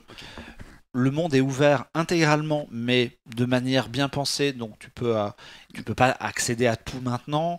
Tu peux pas. Alors techniquement, en fait, tu peux Techniquement, aller. non, T'es tu peux tout sur une faire. île en fait? Parce que si tu me dis que tu peux aller partout, Tu peux aller partout. la fin du monde elle est où? Enfin, la Alors fin ouais, du monde, ils ont un peu triché là-dessus. Alors moi où j'en suis, tout est entouré d'eau. Donc au bout d'un D'accord, moment, oui, ça va je devenir une espèce d'île géante. J'ai Je pas pense- parce révélé que toute la carte encore. Alors moi, c'est pas en Enfin, après, tour. on est tous sur des J'ai îles géantes. Hein. j'ai été. Ouais, voilà, c'est ça. Non, mais c'est vraiment ça en fait. J'ai été un peu au nord de la carte et je crois que c'est pas de l'eau, mais c'est un truc genre un immense, enfin un espèce de fossé façon, qui est pas traversable, qui est trop loin. Il y a un truc au fond. Je vois qu'il y a. Mais j'aurais pas traversable, mais enfin oui, mais après c'est. Ouais, Oui. ils tu essayent vois, de délimiter voilà. la carte juste de manière plus ou moins Parce réaliste. que est-ce qu'ils te c'est font pas croire que juste, tu pourras quand même le traverser plus Non, tard non. ok, c'est ça, pas du là tout, c'est ouais. vraiment. En plus, t'as une carte de toute façon. Honnêtement, donc, c'est Ouais. les heures de jeu qu'on passe à traverser de la plaine et Ouais. à faire, Oui, après, à faire c'est sûr que vraiment oui, des non, kilomètres à cheval, il y a vraiment, putain, c'est vraiment très très vaste. et le jeu fourmille de détails, c'est-à-dire que moi, je pourrais passer 2 heures à essayer de grimper une montagne juste parce que je sais que au-dessus, il va y avoir peut-être un truc. Oui, parce que j'ai vu qu'il y avait un truc d'endurance aussi pour Ouais, il y a un grimper, niveau un truc comme d'endurance ça. où tu peux, voilà, plus tu cours, plus tu fais diminuer un petit niveau. En fait, de temps en temps, il doit reprendre son souffle. Voilà, c'est ça l'idée. De D'accord. temps ok. en temps, il doit reprendre son souffle. Quand tu fais de l'escalade, il faut que de temps en temps, il y ait une petite plateforme sur laquelle il peut se poser 2 secondes, reprendre son souffle et repartir. Mais l'escalade dont tu parles, en fait, tu peux tout escalader dans le jeu. C'est le premier jeu vraiment où tu peux tout escalader sans limite quand tu joues à un Sans Assassin's vieux Creed. blog qui te cloque. Ouais. Ouais. Et puis, en fait, les mecs ont pensé à tout. Parce que comme tu peux grimper partout, ben, en haut de chaque montagne, ils ont mis un truc. Tu vas pas grimper juste en haut de la Genre montagne un parce que coffre. tu peux. Il y aura une connerie Ouais. en haut de la montagne, ou pas une connerie. Il y aura un super objet que tu découvriras que si jamais tu es allé en haut de cette montagne. Oui, Clément. Et tout ça, comment tu le sais? Est-ce qu'il y a une communauté de joueurs qui partagent Ouais. toutes Alors- leurs expériences? alors, bah, Oui, il y a- sans il y a- doute. Mais Nous, on en parle entre nous en fait. Moi, j'en parle avec des collègues, j'en parle avec des amis, et on s'échange des En fait- astuces un peu. Et on se dit, En fait, c'est pas vraiment du savoir, c'est plus de l'envie. Tu te dis, putain, c'est stylé. Alors j'ai envie d'aller voir ce qu'il y Ouais, a au fond, là-bas, au-dessus. j'y vais, je Voilà, prends mon c'est cheval ça. et j'y vais. et puis rien n'est Ah ouais. obligatoire dans ton expérience de jeu en fait. Donc tu peux monter tout en haut de cette montagne et t'emmerder pour récupérer l'objet super important qui est intéressant, mais tu peux finir le jeu sans lui. J'ai- Genre même, tu peux j'ai le un- faire Ah, en c'est 2 pas heures, quoi. obligatoire Non, de c'est faire pas toutes obligatoire. Rien les n'est quêtes. obligatoire en fait. Moi, C'est j'ai ça un, qui est un pote qui est qui vient de intéressant. finir le jeu, là, il y a passé 30 heures. Tu vois, il a fini l'histoire en y passant 30 heures. En fait, techniquement, au bout de 2 heures de jeu, tu peux déjà aller dans le château de Ganon. Alors, tu te fais défoncer direct, donc ça n'a aucun tu intérêt. meurs à l'entrée quoi, Mais sur le pas de la porte. voilà, techniquement, tu peux. Donc oui, au bout de 30 heures de jeu, tu peux le faire. Mais l'expérience est telle, enfin moi je trouve ça extrêmement immersif, et l'expérience est telle que tu as juste envie de te balader, tu découvres un nouveau monde. Je trouve ça assez impressionnant. Ouais, ils ont géré les jours, les nuits, la météo. J'ai vu passer un truc sur Twitter ou un extrait d'une interview où le producteur du jeu chez Nintendo expliquait que ils ont tellement pensé à des petites choses, des micro-détails, qu'ils ont enregistré le bruit d'un monstre qui se cure le nez. Donc les monstres ne font Ça, ouais. pendant quand les monstres ont des petits camps autour de feu ou de machin, ils ont des petites attitudes de on est autour du feu, on chasse la bestiole qui est pas loin, et il y a un mec qui se cure le nez. Voilà, pour arriver à ce niveau de détail, de précision dans le truc, ça veut dire que les mecs, enfin, sont vraiment. C'est sur la pensés, pochette du quoi. jeu, ça aussi. C'est ça. C'est pour ça qu'ils ont mis 4 ans pour le faire. Alors, ils ont vraiment voulu faire les choses bien. Ouais, ils Pour- ont et vraiment pour, voulu pour le faire coup, les ils l'ont choses bien fait. et C'est pas du tout à la Assassin's Creed par-dessus la jambe. Moi, j'ai eu aucun bug. Le jeu est nickel. J'ai eu une petite mise à jour à installer quand j'ai allumé ma console. Mais bon, Oui, ça c'est classique. Rien de- maintenant, voilà, tous les jeux. truc, ouais. truc extrêmement classique. Il y a des petits trucs nouveaux qui moi m'ont un peu déstabilisé. Il n'y a pas de palais. Donc moi ça m'a un peu déstabilisé en Qu'est-ce tant que c'est que joueur les de palais Zelda. pour fait, ceux quand- qui n'ont jamais joué? Quand tu jouais au Zelda classique, en fait, tu avais des mondes, tu as une espèce de monde extérieur où tu te baladais, et régulièrement, tu avançais dans ta quête, tu faisais des espèces de donjons dans lesquels il y avait un boss à tuer, un objet à récupérer, et cet objet-là te donnait accès finalement à la suite du jeu. Parce D'accord. que parce que les portes étaient verrouillées, des accès de la carte étaient verrouillés. Et du coup, tu étais obligé de passer par là et de vaincre le mec en haut de sa tour pour récupérer l'objet qui te permettait d'avancer plus loin. Comme le truc est en open world, il n'y a plus ça. Et du coup, c'est peut-être ma mini frustration moi là-dessus, c'est que les palais dans les Zelda précédents, c'était un gros truc. Ouais. Il y en avait 7-8, on avait dans des univers, etc. Et là, finalement, moi, je trouve que ça manque un peu. Alors, un tout petit peu, parce qu'il y a quand même 4 espèces boss. En fait, il y a, dans l'histoire, il y a 4 espèces de créatures géantes qui sont des robots animaux, un éléphant, tout de suite, Romain, Romain. un éléphant. Il y a une des robots dans Zelda. micro-dimension avec un tout petit peu de C'est un peu technologie, une toute petite steampunk, dose de technologie, vaguement steampunk. Steampunk, ouais. oui, enfin, Ouais. c'est un peu technologie, sachant qu'il a presque un iPad. Ouais, il se balade tu avec récupères quasiment un iPad, tablette, du coup, une c'est- tablette. Et du coup, il y a ces 4 trucs-là qui, eux, sont obligatoires d'être faits parce que eux, tu as besoin de faire des choses avec ces 4 créatures qui sont du coup 4 palais mais c'est plus court, il y a moins d'ennemis, c'est vraiment différent du jeu qu'on a. Et du coup, on passe énormément de temps à l'extérieur alors que finalement, d'un Zelda à l'autre, le principe c'était quand Bah, même c'est d'aller d'un extrêmement palais à un Palais à palais. l'autre, ouais, carrément, T'allais ouais. d'un palais à un autre, tu faisais ton boss et l'intérêt c'était d'aller au palais suivant. Là, il n'y a plus cette notion-là et c'est un petit peu déstabilisant. Juste, moi, je voulais aussi revenir sur la Switch. J'avais pas du tout été convaincu par la Wii. Bon, c'était un peu rigolo, c'était quand même une belle avancée technologique, mais bon, je trouvais que niveau jeu, ça suivait pas spécialement. Bon, la Switch, en même temps, vous me direz, pour l'instant, Là, avec pour le Zelda, coup, ouais. il y a que Zelda qui est sorti et 2-3 autres trucs. Mais peut-être que c'est assez du coup, s'il est excellent ce jeu. Enfin, c'est surtout qu'il est très très long. Donc, du coup, moi, je pense que je vais au moins jouer à Zelda jusqu'à Mario Kart, si pas après, parce qu'il y a Mario Kart qui sort en avril, le 8. D'accord. Et je trouve que la Switch, pour le coup, Nintendo a vraiment réussi son pari. Je trouve que c'est une console qui est pas loin d'être exceptionnelle. La prise en main est extrêmement intuitive. Je l'ai filé ce week-end à mon père et il a compris tout de suite comment ça marchait. Parce que mon père, autant te dire que la dernière console qu'il a eu en main, c'était un Game Boy. Et surtout, ce concept de je la pose, je le vois sur ma télé et ensuite, eh ben, j'ai Tu vas au plus. WC et puis tu peux- Voilà. Je l'ai pas dit, j'ai dit dans mon Tu lit, sais mais plus bon. où tu l'as mis ensuite. Voilà, donc je Tu, peux. tu joues sur ta télé ou sur ton projecteur et puis tu la soulèves et tu bascules instantanément et tu peux aller aux toilettes avec quoi, Voilà. ou dans ta baignoire avec et continuer ta partie. Là, moi, je sais que dans 2 jours, je vais prendre l'avion. Je prends un Switch avec moi. Alors, il y a le seul petit bémol, c'est qu'il y a une autonomie de 3 heures. D'accord, ok. Donc, je viens avec un chargeur de batterie externe. Ouais, et, tous les bons possesseurs et un d'iPhone câble, connaissent ces voilà. galères de téléphone et ont tous une Voilà. grosse batterie à côté. Donc de toute façon, Voilà. Nécessaire. les gens sont Donc déjà équipés. c'est quelque chose qui est faisable et moi je trouve que c'est une expérience assez hallucinante et niveau graphique on perd pas du tout de qualité entre la télé et la tablette. Mais du coup, pour l'instant, avec Zelda, tu n'as pas testé toutes les fonctionnalités multijoueurs de la Wii Non. De la Wii, de la Non. Switch. Moi, j'avais testé le truc avec les crackers là. Ça me dit rien. En gros, c'est tu joues je vais dire des biscuits là, on Ouais, dirait des une espèce de biscuits où tu peux manger l'autre Ouais. et en gros, tu peux donner des formes donc du coup à l'autre joueur et l'autre joueur peut aller activer un bouton qui se trouve dans un mur, etc. Ça, c'était Ça me cool. dit rien du tout. C'est hyper rapide. Alors, je sais, Ça faisait partie de la petite compilation 1-2 Switch qui est sortie en même temps que la console, peut-être. je suis pas C'est sûr aussi du ce tout. truc-là où on peut traire des vaches. On peut faire Oui, ça. mais ça venait pas de ça, c'était ça vraiment venait un pas jeu à part. Ouais. Je sais Donc plus exactement. non, j'ai pas tout testé. Après, je verrai avec Mario Kart ce qu'on peut faire, parce qu'en plus là, il y a officiellement les 2 manettes qui sont autour de l'écran. Elles peuvent enfin, c'est une manette main gauche, Oui, une oui. manette main droite. T'as les touches Je peux les- LR je au-dessus. peux les mettre et puis elle à devient l'horizontale autonome, en fait. Ouais. et ça devient une petite manette. Donc on C'est pourrait jouer à dingue. 2. Et les 2 manettes, elles marchent aussi en mode TV. Oui, Ouais. tout à fait. Je peux. Il y a un- Alors je les enlève et j'en ai une dans chaque main. Je peux les mettre sur un pad si je Comme veux, de Wiimote, comme de Wiimote. Ouais. Ouais. Ah, c'était vraiment une super C'est une super console pour moi. ouais, Je c'est un trouve super que hardware, ouais, pour le je trouve coup, que Nintendo a vraiment réussi à après, sortir les de, jeux, bon, ouais. déjà la Wii U. Ben, ça n'avait vraiment aucun intérêt. Je sais pas si toi t'y joues. Moi, j'ai acheté une Wii U pour jouer à Zelda un peu, donc c'est pas vrai. J'ai un peu triché là-dessus. Moi, j'ai bien Et aimé, je hein. fais des petits jeux. Moi, Disons que la manette, concept t'as de quand même eu la basculer, PS4 le qui est concept de sortie, basculer quoi. sur la J'ai pas- tablette quand tu restes chez toi, je trouve ça un peu limité. Moi, ce qui m'intéresse, c'est le côté vraiment nomade, quoi. Ah oui, d'accord, non, moi c'était tu pour vois, Bayonetta 2, donc. Oui, voilà.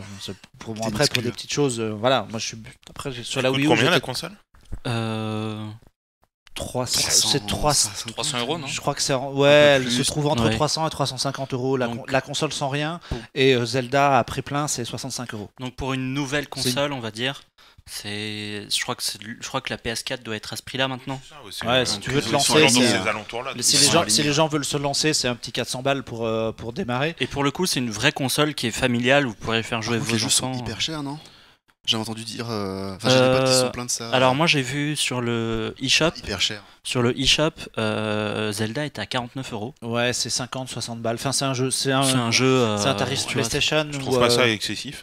non, pour les joueurs PC, c'est vraiment trop C'est vrai cher. que parce bah, pour voilà, le coup, quand oui, tu je sais joues pas, sur PC, je suis plus c'est- PC que console. Du Mais coup, sur un jeu PlayStation plein pot qui sort, Sur le qui vient de store, sortir, c'est 70 60 balles. €, Hein. ouais. Donc on reste dans les tarifs.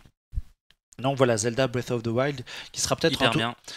un tournant. Beaucoup de gens y voient un tournant quand même dans l'histoire du jeu dans le vidéo jeu parce que d'aventure, ouais. ils ont vraiment ouvert dépassé des limites. Les gens il y avait tous les jeux précédents avaient des limites. Là, il y a vraiment des possibilités et c'est très probable qu'on voit surgir des clones ou que des gens piquent des idées Ben, ou que Le prochain Mario, c'est un monde ouvert aussi, non? le prochain Mario est un monde ouvert. On n'en sait pas, Ah oui, sait pas oui. grand chose, mais ça sort à la fin de l'année. Il y a un monde ouvert. Moi, ça me faisait penser quand je vois que Zelda, ils ont piqué des idées à Assassin's Creed puisqu'il faut grimper en haut de tour pour récupérer des bouts de cartes. C'était pareil dans Assassin's Creed. Et moi, je suis sûr que les mecs chez Ubisoft, là, ils prennent des notes à mort. Se dire, Non, mais c'est bon, sûr, c'est sûr. Comment- maintenant, nous, comment on va faire un faire bon un jeu Assassin's Creed. Comment à faire la un jeu Zelda, non quoi. répétitif Parce que ça va tourner dans tous les sens. Bref, c'est vrai, c'est très très très bien. Et c'est chaudement recommandé. Et on va conclure en musique, Clément? Alors avec un groupe qui vient d'Angleterre, c'est The XX. Donc The XX, c'est trois musiciens, Romy, Jamie XX et Oliver. Et en Comme fait, le cuisinier, Jamie Oliver. Hey, j'ai pas la référence. Voilà, merci. Un petit jingle de la blague de Michel Denisot. C'est clair. Voilà, c'est bon, tu peux t'y remettre. Ouais, et en fait, ils ont commencé leur carrière en 2011 et ils ont pour l'instant 3 albums à leur actif. Ouais. Donc le troisième vient de sortir, est sorti en janvier. Et là en ce moment ils sont en tournée. Donc moi j'ai pu avoir la chance de les voir à Paris Ils en sont passés février. Ils sont passés à Paris à la Villette et aussi à Strasbourg. À la Villette, à ouais, la Cité de la au Musique. Zénith. Ah, au Zénith. Au Ok. Zénith. Donc, et pourquoi j'en parle? Parce qu'en fait, c'est la tête d'affiche avec PJ Harvey de Rock en scène Ok. 2017, donc qui se tiendra le 25, 26 et 27 août. Ok. Et donc, The XX ont sorti leur troisième album qui est un peu différent des deux premiers. En fait, The XX, c'est beaucoup de basses. Donc, c'est un DJ donc, qui est Jamie XX qui avait fait un album solo il y a 1 an ou 2 ans. Et deux vocalistes qui sont aussi guitaristes et bassistes. Et c'est bon, pour être un peu caricatural, c'est un peu boum boum boum quoi. Beaucoup de basses et pas vraiment d'envolée, c'est très carré et les 2 premiers albums étaient vraiment comme ça. Et là avec leur troisième album qui s'appelle I See You, c'est beaucoup plus aérien, c'est plus solaire. Je dirais que The XX c'est un petit peu un groupe adolescent dans les thèmes qu'ils abordent et dans leur look, ça fait un petit peu emo façon The Cure ou, mais post-rock de ces années-là. Et du coup, leur dernier album est très surprenant parce que ça échappe un peu au carcan dans lequel ils s'étaient mis depuis le début de leur carrière. Et pour les voir en concert, c'est aussi très intelligent comment ils ont fait leur représentation scénique, parce qu'ils sont avec un DJ donc qui est en fond, ils sont très stoïques, ils peuvent pas se permettre d'aller dans tous les sens comme un vrai groupe de rock quoi. Et donc pour cela, ils ont mis sur une scène, ils sont dans une sorte de cube en verre, et ce cube est malléable, c'est-à-dire que les murs se déplacent et le plafond aussi. Ok. Donc c'est assez difficile à décrire à l'audio. Donc il y a plein de vidéos de leurs concerts de 2017 qui sont déjà sortis sur YouTube. Donc je vous invite à y jeter un coup d'œil. Et donc c'était très prenant et finalement beaucoup plus disons animé que ce que je pensais, parce que on pourrait prendre ça un petit peu pour de la musique ambiante qu'on met Un en peu. fond de soirée quoi. À la Explosions in the Sky un petit peu, je sais pas si tu connais ce groupe, mais... Non, je connais pas. Ok. Mais Tant pis. Mais bon, j'écouterai, j'imagine. La galère. Mais c'est pas des musiques très énergiques, c'est des musiques très posées et qu'on met en fond de soirée et comme ça en fait. Ouais. Et c'est pas très pop. Est-ce que ça s'écoute, genre tu te poses chez toi, t'as envie de te détendre et voilà, t'écoutes ça un peu. Ouais, c'est mode- ça, Un absolument. peu, parce que moi je qualifie, c'est pas péjoratif quand ça vient de moi, de musique pour faire la sieste. Ouais, bah, Tu vois, mais ça m'arrive, j'ai des disques comme ça chez moi, je les écoute, je les mets et puis tu vois, tu t'endors et t'es bien quoi. ouais, c'est pas une musique pour sauter partout. Voilà. Et justement, ce qui est surprenant en concert, c'est que ils se laissent plus aller, ils font des covers et les gens dansent. Et en fait, moi, je m'y attendais pas du tout. Je pensais que ça allait être plus posé, où les gens n'allaient pas vraiment s'ambiancer. Finalement, à la fin, c'était comme si les gens sortaient de boîte. Donc, c'était super intéressant et assez inattendu. Et D'accord. au niveau de l'album, il y a des chansons que tu as préférées par rapport à d'autres, si Ah. tu en as en tête. Oui, alors il y a les deux hits qui sont sortis là, depuis le début de l'année, c'est Hold On et Say Something Loving. Donc bizarrement, bon, c'est deux hits et les paroles, c'est sur les relations amoureuses. Donc c'est pour ça que je disais que ça fait un peu adolescent. Donc c'est un petit peu le côté Riverdale, on va dire, de... Bien joué. Voilà, c'est de la teen music. Voilà. Et moi, celle que je préfère, c'est plutôt les chansons un peu plus intimistes. Et les chansons, par exemple, il y a une chanson, la chanteuse a perdu son père lors de la première tournée de leur premier album. Et c'est une chanson sur un hommage à ses parents. Et donc, c'est très, très intimiste. Et il y a aussi la dernière chanson de l'album, qui est une chanson, en fait, sur la vie du groupe. Parce qu'en fait, pendant longtemps, on s'est demandé, après le deuxième album, s'ils s'étaient pas séparés. Parce que, du coup, le DJ Jamie, il a fait un peu sa carrière en solo, et on se demandait ce qu'il en était. Et les deux vocalistes, il y en a une qui était à Londres et l'autre qui était à San Francisco. Et ils étaient un peu en froid parce que lui, Oliver, il avait des problèmes d'alcool. Ok. Et en fait, la dernière chanson, c'est un peu comme une chanson pour boucler la boucle et dire, en fait, nous, on s'était éloignés, on s'est retrouvés pour cet album. Et en fait, là où on est le mieux, c'est ensemble, en studio, quand il faut écrire de la musique et s'y remettre. Ah bah, Et très bien. tu seras rock en scène. Et à Rock en scène, en fait, moi j'aimerais bien y aller, ouais. Mais j'attendrai en fait de nouvelles têtes d'affiche parce que pour Qui est un- l'instant, Qui a la un petit line-up programmation. un peu plus dense n'est pour pas pouvoir fou, lâcher fou. le prix du billet quoi. Voilà, parce que l'autre grand festival de cet été, Ouais. c'est Lollapalooza à Paris, Ouais. donc qui est un export du festival Lollapalooza en Europe, donc c'est la première fois. Donc il y en a un à Berlin par exemple où c'est par exemple la tête d'affiche chez les Foo Fighters. Pas Donc, dégueu. pas mal. Et ici en France, c'est les Red Hot Chili Peppers. Ah. Donc Bah, ça va se mettre bien. va. C'est quand même une belle tête d'affiche. Ça ouais. va, C'est on est pas mal. Voilà, et donc c'est pour ça qu'à côté, Rock en scène pour l'instant, c'est mon humble avis, mais ça fait un petit joueur. Donc après, si c'est l'occasion d'aller voir The Exits, allez-y, prenez vos billets, et puis il y a déjà plein d'autres artistes qui sont annoncés, et puis on doute pas que très bientôt, il y a de nouveaux artistes qui vont être annoncés aussi. D'accord.